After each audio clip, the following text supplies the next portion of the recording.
दोस्तों नमस्कार। आजकल भक्तों की जो है सर्जरी हो रही है, दिमाग का ऑपरेशन हो रहा है और भारतीय जनता पार्टी कोमा में चली गई है।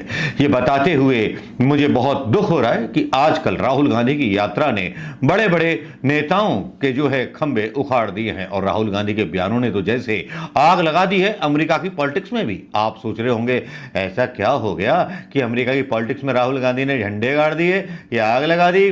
जी हाँ, कुछ नेता होते हैं जो ट्रंप के लिए वोट मांगते हैं, सीधे सीधे जाकर के और अपनी अपनी जो है किरकिरी कराते हैं। एक नेता होता है LOP, leader of opposition Rahul Gandhi, जिसकी चर्चाएं न्यूयॉर्क टाइम्स में चलती रहती हैं और हमेशा वो न्यूयॉर्क टाइम्स की सेंटर में रहता है उन खबरों के जो खबरें इंडिया के बारे में होती हैं।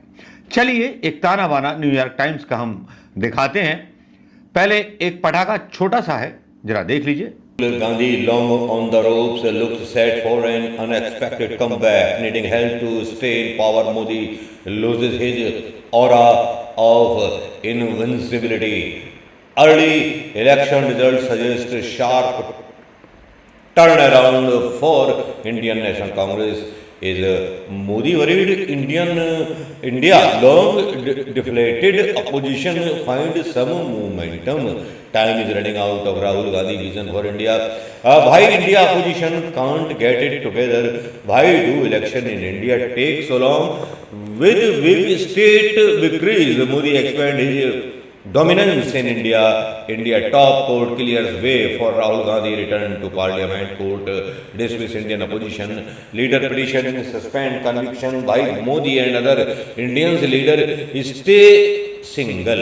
इस तरह की कुछ न्यूज न्यूयॉर्क टाइम्स की वो हेडिंग लाइंस थी जो छापी गई थी, 23 में छापी गई कुछ न्यूज और कुछ हेडिंग्स पहले भी दिए गए 23 के अलावा। जी हाँ, उन हेडिंग्स को हम जरूर पढ़ के बताएंगे। अगस्त में 4 में लिखा गया 2023 में, और ये वो हेडिंग्स हैं जो न्यूयॉर्क टाइम्स ने डाले थे हमारे देश के बारे में। लेकिन राहुल गांधी अब खुद यात्रा पर हैं, तो देखिए यात्रा का असर कुछ इस तरह से हो रहा है। ये आपने देख लिया होगा कि न्यूयॉर्क टाइम्स ने कब कब किस किस तरह से रिपोर्ट्स डाली हैं। आज राहुल गांधी डलास में भी उन्होंने अपना संबोधन किया, एक इंटरव्यू भी उन्होंने दिया और इंटरव्यू के दौरान उन्होंने एक बहुत बड़ी बात बोली, दो बड़ी बात बोली, एक बड़ी बात नहीं बोली, दो बड़ी बात बोली कि, और वो हेडलाइन बन गई कि मैंने इन पॉलिटिक्स में प्यार और लव और उसका इंजेक्शन दिया सद्भाव का, और मैं चाहता था कि हमारी पार्टी थोड़ा मतलब लोकतांत्रिक आवाज उठाए, डेमोक्रेसी पर जो है ज्यादा काबिज रहे।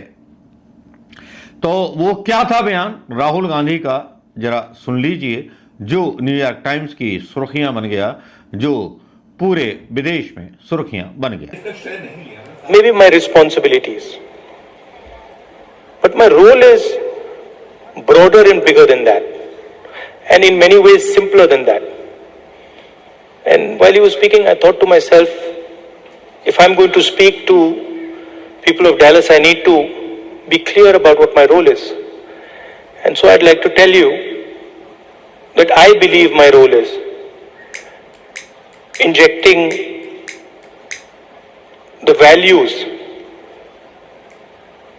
of love, respect, and humility in Indian politics. I think what is missing in our political system and across parties, love, respect, and humility. Love to all human beings, not necessarily. We share the fact that we are the two biggest democracies, but we share another very important fact, that we are both union of states. The United States, whose national anthem we also played, and in our constitution, it's clearly stated, India, that is Bharat, is a union of states, which means, just like in the United States, no state is superior to any other state. No religion is superior to any other religion. No language is superior to any other language. my brother who's wearing a turban there deserves the same respect as somebody who doesn't wear a turban. ये बयान आपने राहुल गांधी का सुन लिया होगा। अब चलिए आगे आते हैं, आगे की बात पर आते हैं। लेकिन कमला हैरिस, डोनाल्ड ट्रंप और राहुल गांधी का आपस में किस तरह से तारतम्य जुड़ा, इसके बारे में भी डिस्कशन करेंगे। लेकिन पहले राहुल गांधी का अनएम्प्लॉयमेंट पर यह बयान सुनिए जो अमेरिका में जाकर के उन्होंने दिया। उन्होंने कहा कि अमेरिका जो था 1950 में प्रोडक्शन करता था, बड़ी बड़ी मशीन बनाता था, टीवी बनाता था, बहुत कुछ प्रोडक्शन होता था, तब वहां अनएम्प्लॉयमेंट बहुत कम था। फिर ये धीरे धीरे कोरिया शिफ्ट हुआ, फिर जापान शिफ्ट हुआ और उसके बाद चीन में शिफ्ट हो गया। चीन में सबसे ज़्यादा प्रोडक्शन होता है और हमारे पास हमारी इतनी बड़ी जनसंख्या है कि अगर छोटी छोटी इकाइयाँ लगाई जाएं तो हमारा देश भी तरक्की कर सकता है, एम्प्लॉयमेंट पैदा कर सकता है। डाकू, हत्यारे, चोर या लॉरेंस बिश्नोई जैसे गैंगस्टर नहीं पैदा करेगा, मतलब अच्छे इंसान, टैक्स देने वाले एम्प्लॉय पैदा करेगा। ये थोड़ा सा ताना था। और चीन की और ताइवान की जब बोले वो वर्ल्ड वाइड, तो वह एक शब्द का इस्तेमाल करते हैं राहुल गांधी। एक शब्द है प्लेनेट, मतलब मिस्टर यूनिवर्स बनकर के बात कर रहे थे। वो पूरे विश्व को एक प्लेनेट बोलते हैं और प्लेनेट एक शब्द एक ऐसा इस्तेमाल करते हैं जो अपने आप में राहुल गांधी को एक छोटे से भारत से निकाल करके एक बड़े यूनिवर्स में स्थानांतरित कर देता है। प्लेनेट शब्द का यूज या इस्तेमाल एक बड़ा संदेश था अमेरिका की राजनीति में भी और ग्लोबल राजनीति में भी, जहां रूस और यूक्रेन के बीच झगड़े चल रहे हैं, जहां फिलिस्तीन और इजराइल के बीच काफी ज्यादा मतभेद और लड़ाइयां चल रही हैं। यहां राहुल गांधी मोहब्बत की दुकान की बात करते हैं। लेकिन सुनिए राहुल गांधी ने किस तरह से भाषण दिया और इस भाषण को फिर एनालिसिस करेंगे।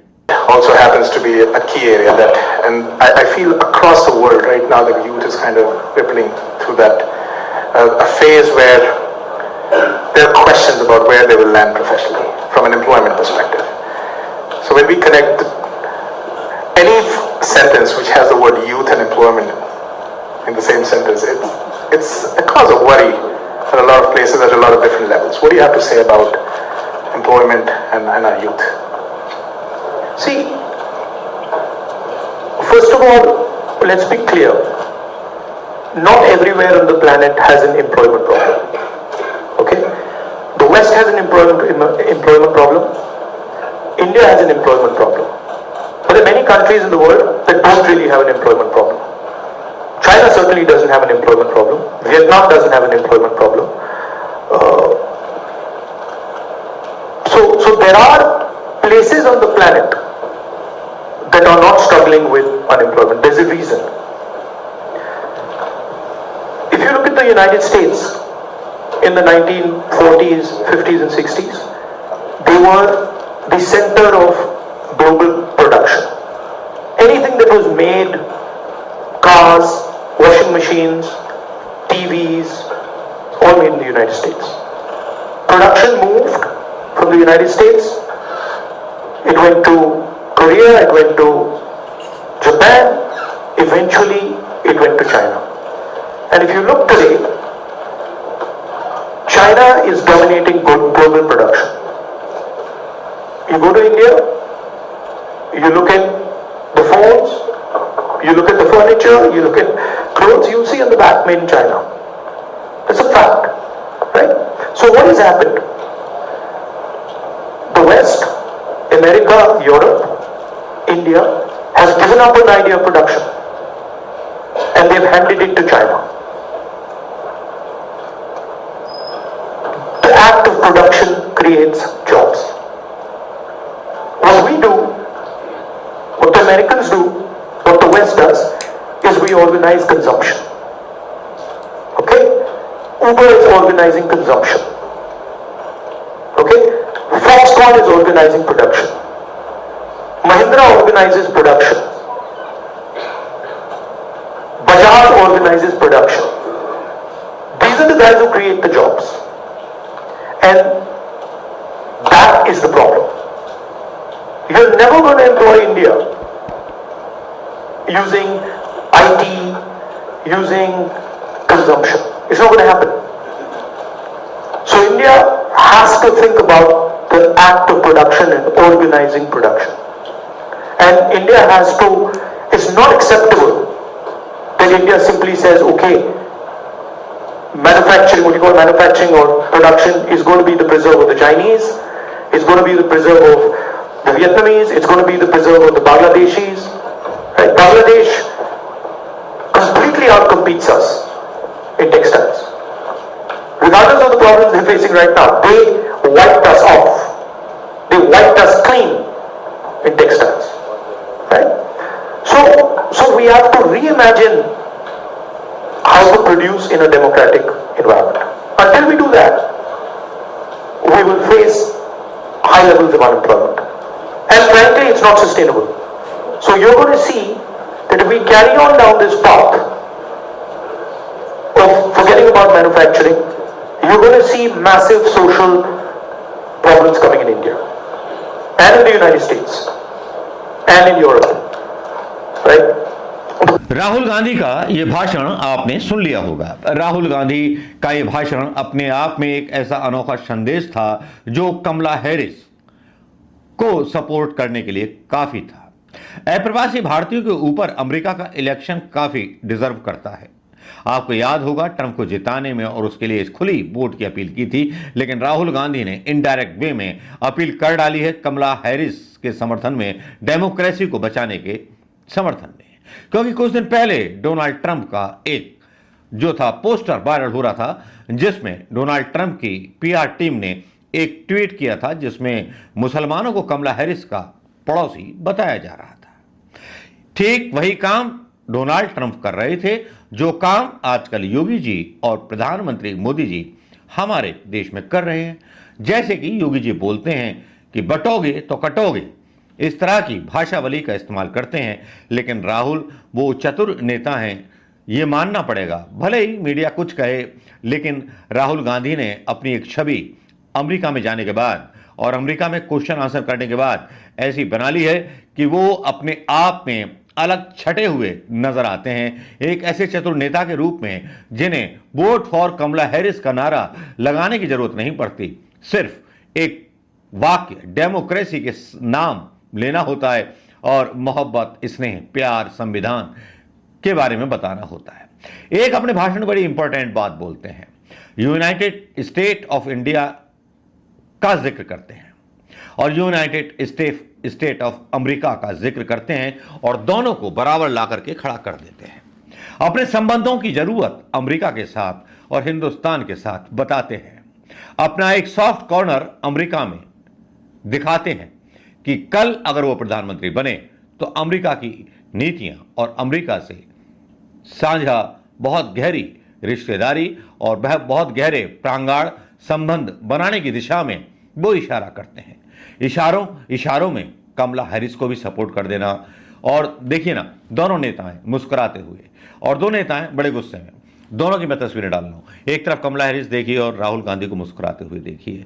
विपरीत परिस्थितियों में ये दोनों मुस्कुराते रहते हैं। ये होते हैं लीडर ऑफ डेमोक्रेसी। और ये दो नेता हैं, डोनाल्ड ट्रंप को देखो आप कितने गुस्से में दिखाई देते हैं, मोदी जी कितने गुस्से में दिखाई देते हैं। ये हैं फादर ऑफ हेट स्पीचेस। इससे अंतर निकाल लीजिए कि राहुल गांधी ने इशारों में क्या जादू खेल दिया है और कितना बड़ा कारनामा अमेरिका के अंदर कर दिया है बिना कमला हैरिस को सपोर्ट किए। किस तरह से बेरोजगारी पर सवाल उठा करके मोदी जी की सरकार को घेर लिया है, क्योंकि मोदी जी की सरकार में प्रोडक्शन नहीं होता। मोदी जी की सरकार जो है वो बाहर से माल लाती है और यहाँ ला करके उसका सिर्फ इंस्टॉलमेंट कर देती है, अलाइनमेंट कर देती है या पुर्जे जोड़ करके बना देती है और लिख देती है मेड इन इंडिया। ये इंडिया पसंद है आपको, जो चीन से सारा बना बनाया माल लेकर के आए और यहाँ असेंबल कर दे। अगर कहा जाए सीधे शब्दों में, मोदी जी ने न्यू इंडिया के नाम पर असेंबल इंडिया बनाया है, ना कि made in India. Rahul Gandhi के पुराने भाषणों में भी जिक्र मेड इन इंडिया का होता रहा है। उनकी थ्योरी, उनकी सोच देश के बारे में सिर्फ यह है कि ज्यादा से ज्यादा रोजगार देश के युवाओं को तभी मिल सकते हैं कि जब प्रोडक्शन यूनिट चालू हो। महिंद्रा और टाटा का भी जिक्र उन्होंने अपने भाषण में किया था। ज्यादा लंबा हो जाएगा वीडियो, लेकिन यह समझ लीजिए कि ट्रंप की कब्र जो थे खोद दी राहुल गांधी ने डेमोक्रेसी पर अपने अनोखे अंदाज में सवाल करके। नमस्कार, जय हिंद दोस्तों।